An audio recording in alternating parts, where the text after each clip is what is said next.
Okay, my loves, I have a story or two for you today.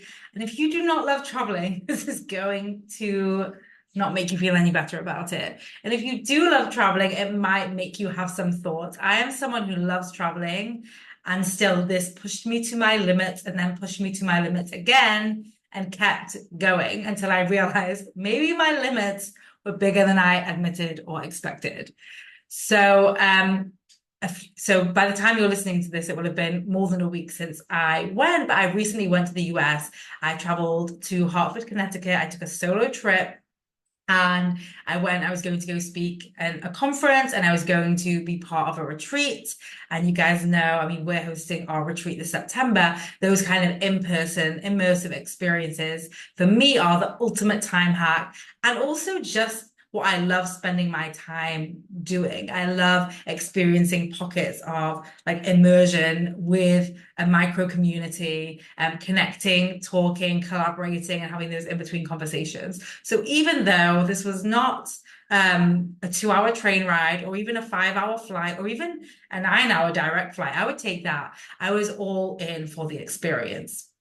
So it all started on my way out there. I had a 4 hour layover in Dublin, which is fine. Like it stretched me a little bit, but it's fine. I will cope. Only to be told on the day, by the way, I could have gotten a later flight, but this was like the deal.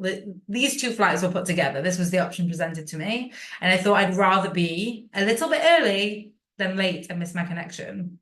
Only to then get to the airport and have an additional 3 hour delay. Now, I don't know if you guys have flown from Dublin to the US, but it's like you can do pre-US clearance, which is amazing.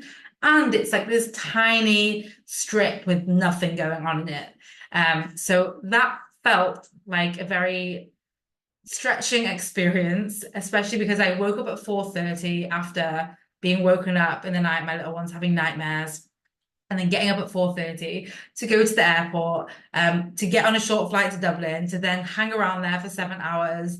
I was exhausted, honestly. And it was okay, right? Like it's a bad travel experience.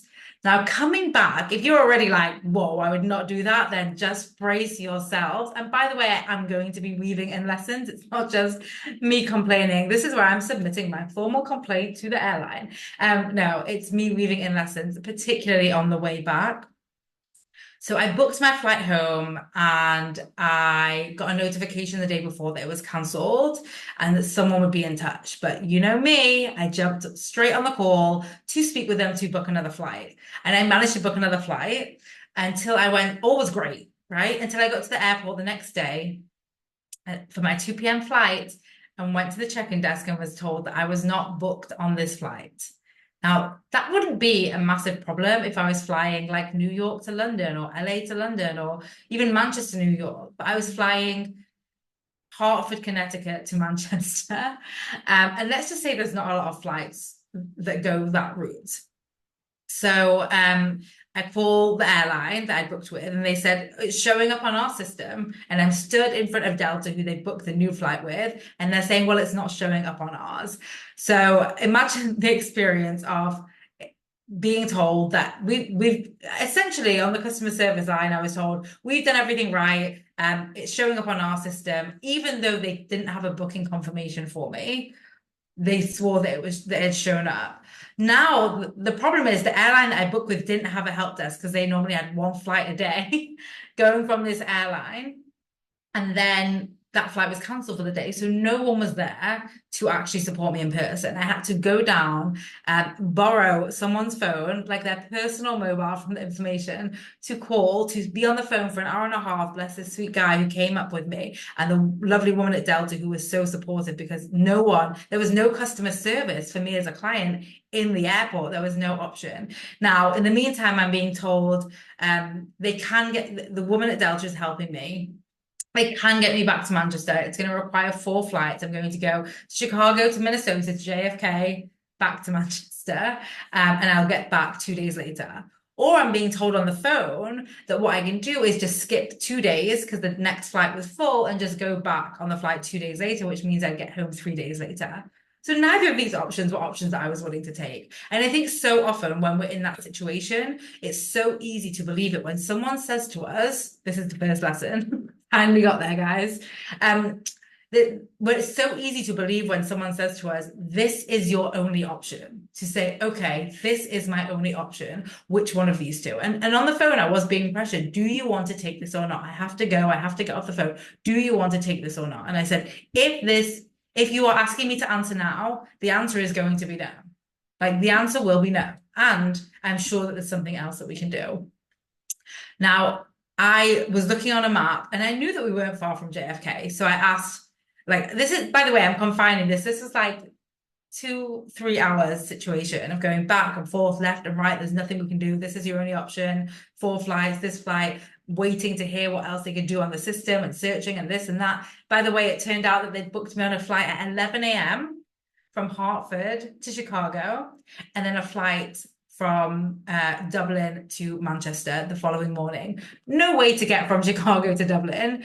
But I was able to, because there was a booking reference for the second flight, you know, we swear we booked you on the Virgin flight. They gave me the booking reference and it was not Atlanta to Manchester, which is what I was expecting. So it really was like some systems errors, some tech errors, and these things happen, right? There's no point being annoyed at the human on the other end of the phone, because these things happen to all of us. And I don't have a problem with things going wrong. Things go wrong all the time in our business. Things go wrong all the time in my own life. What I have a problem with is being presented with as though there's no solution, and not being in the solution, and not being in the what are the options here, and what if there's 100 options. And so often our brain thinks that there is just 2 options, like those 2 terrible options I was presented with, which, by the way, I could have been fine, and there was a time in my life where I would have been fine, but I'd been away from my baby for a week and I just knew I was coming home to him, and I'm going away the following week as well, leaving him, and I just really wanted to get home to him. I was ready to see him. I was ready to cuddle him. And so it was very emotionally charged for me in that situation. So just to give you a bit of background as well. So the first thing is taking other people's limitations as your own. I just really want you to consider where you are taking other people's limitations as your own, where people are saying there's only 2 options, or there's only 1 option, or there's only 3 options, or there's only this way, and this is the right way, and you are believing it. What if that's not true? What if there are other ways? Now, the second thing that I'm going to offer is Hartford might be a small airport, but it's not far from Boston. It's not far from New York. So I said to them on the phone, and by the way, I don't know why their technology doesn't offer a search for nearby airports. I said on the phone, can you fly me out of Boston? Can you fly me out of JFK? And I was told yes, but not until, but we can't get you to Manchester until, you know, tomorrow night. Like, it's still going to be a long flight. A long journey. And I was like, that's okay. Can you get me to London? Can you get me? There's actually hundreds of options.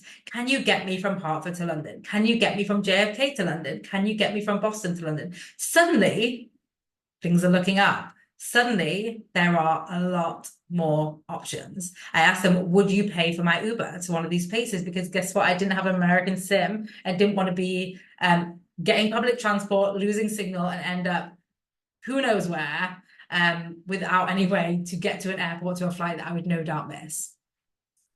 So yes, they would pay for the Uber as long as I paid for inexpensive. So we were getting somewhere. And again, it was like, there was no training and no understanding and no technology to support the people that were trying to support me to help make these decisions. Now, because I had looked on a map and seen that Boston and JFK were nearby, I say nearby, like 2 hours. I know that's nearby if you live in America. In England, it's not. But anyway, because we were able to go through this, I was able to get on a flight that night, 9 p.m., Boston to Dublin, and then the next evening, so I would have 10 hours wait in Dublin, and then I would fly from Dublin to Manchester. Now, at the time, I just said yes. As soon as this option came up, and he said there's only 1 seat available on this flight, because obviously when flights are cancelled, there's lots of repercussions to that. So there's 1 seat available on this journey. Do you want it? And I said yes. And I said yes without it being perfect, and yes without me being able to get home and spend the day with my little one like I wanted, like I planned, like I expected, because I just wanted to get as close to home as possible. And I knew that I would figure it out from there. Well, I thought that if that's the worst case scenario, at least it's not 2, 3 days. So being willing to jump into a decision, this is another lesson, being willing to jump into a decision without everything figured out, without it looking perfect, without knowing exactly what it was going to look like and what the outcome was going to be, but knowing that it was better than where you are now. So where can you jump into something that might not be 100% perfect and all tied up in a little bow, but it gets you? Like this got me like 90% of the way there. 90% of the way there. If I was willing to move without it all tied up in a bow and figured out, if I was willing to just get out of the airport and get into a taxi and get there. Now, I will say, so that's another lesson, but after the first email had never come through, the confirmation from the first change, it had updated in the app. So I believed it, but I never got a confirmation email. So at this point, the airline that I had used, their desk did open and people were there finally to help me. And I'd long missed any flights that I could have got from this airport. But we were discussing now the Boston thing, and they told me that it was booked and confirmed, and I would get an email. And I said, I'm not leaving here without an email. And they said, well, it's been sent. And I said, great. I'm so happy. I'm staying until I get that email. I am not willing to go travel for 2 hours in an Uber to Boston to get there to experience the same thing. Like there is no way. Doesn't matter how many times you tell me the email has been sent. I'm not doing it. So another lesson there of just having that boundary of like being willing to learn and do the uncomfortable things, being willing to stand your ground, even when it sounds a bit crazy to stand around. And I will say, one of the women there was like, I would do the same. Yeah. And I was like, thank you. But also I probably looked a bit crazy. Like I just could go. It was done. It was sorted. And I was not willing to go without the email. Now, something must have been going on in their system because they emailed it a few times. I didn't get it. And then they sent it to the desk and they sent it to me and I was on my merry way. So being willing to stand your ground, that's another lesson. Know what your limits are. Be willing to learn from what didn't work. And it doesn't matter how much, other people might be trying to rush you on, just like the customer service person on the phone was trying to rush me off. Like move at your timeline. Be responsible for your timeline. Don't be pushed into a timeline or into decisions that don't belong to you, that you won't be happy with, that later you will sit back with and say, I knew I shouldn't have done that. I knew that wasn't me resourcing myself.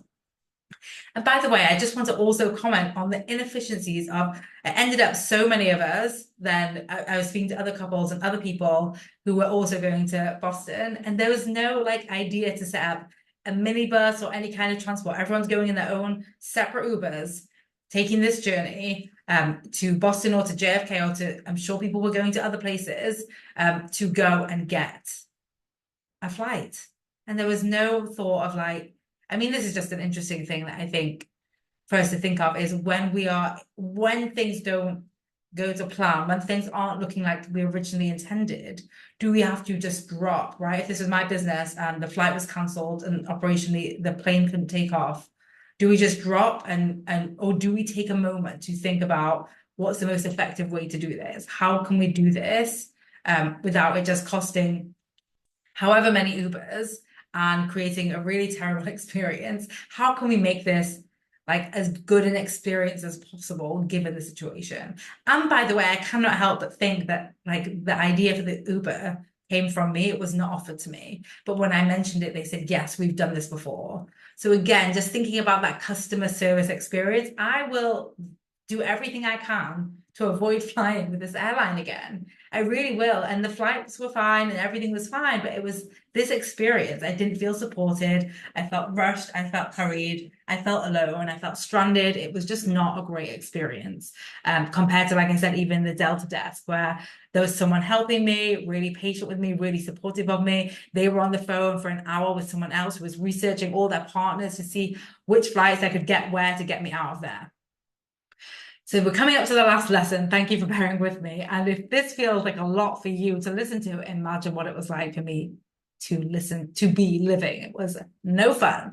And so then I landed into Dublin and I went straight to the desk to see if I could change. I even remember checking in and I was like, can I collect my luggage in Dublin? It was like, why? Why would you want to check your luggage in Dublin? Because I know that I'm going to be able to do better in Dublin than wait 10 hours for a flight. For sure, I can get out of there sooner. So I landed into Dublin, went to the desk. 2 hours later, there was a flight to Liverpool. Now, Liverpool is like 30 minutes from my house. Like it's basically as close as the airport. So it was an amazing end. And I cannot believe where I started, what I was offered, the fact that at one point I was going to spend overnight in Atlanta. And at one point I was like all these kind of different things. And I ended up getting home maybe like 4 or 5 hours later than I thought I was going to. I actually think it was 5 hours. Of course, the last flight was delayed. Just the icing on the cake, it was delayed, but it doesn't matter. I didn't care at that point. I could see the line. I could see my way home, and I knew it was going to happen. So anyway, I'm sharing this with you partly because I needed to get this off my chest. My friends are sick of hearing about it, but really because I think there's just so many valuable lessons there in terms of facing obstacles, seeing other people's limitations, being willing to stand your ground, being willing to ask the question, being willing to think creatively, being willing to look at not perhaps what's the most obvious solution or what everyone else is doing or what is being offered to you, but being willing to see that there are hundreds of options, hundreds of opportunities, even when you feel helpless, even when you feel hopeless, even when other people around you are telling you there's no way.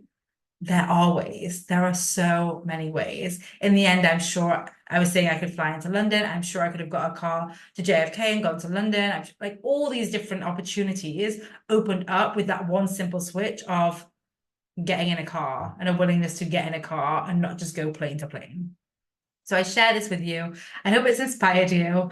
And I hope that you have some great travel and don't experience anything like this. And when you do, I hope this makes you smile to know that it's not just you, it's really all of us.